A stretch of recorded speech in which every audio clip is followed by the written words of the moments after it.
What is the most condescending advice you received from someone who assumed you were poorer or less educated than them? 1.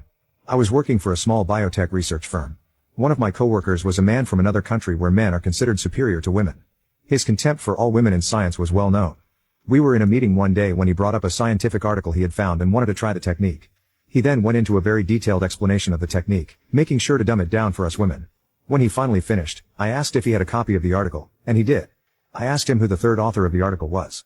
His mouth fell open because it was me. He had just explained my own research to me. 2. I had just finished scraping the bottom of my boat and decided to have a shower at the clubhouse. Scraping bottom paint is one of the dirtiest jobs in the world and potentially dangerous to your health without proper clothing and a respirator.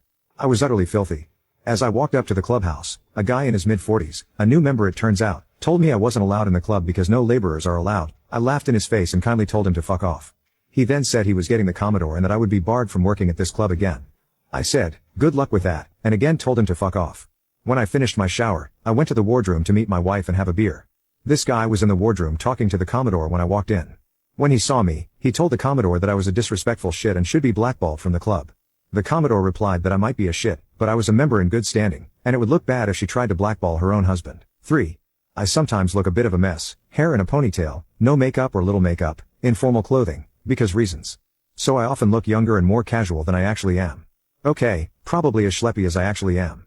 One morning, I was called in by a partner to attend a meeting at a large, well-known firm.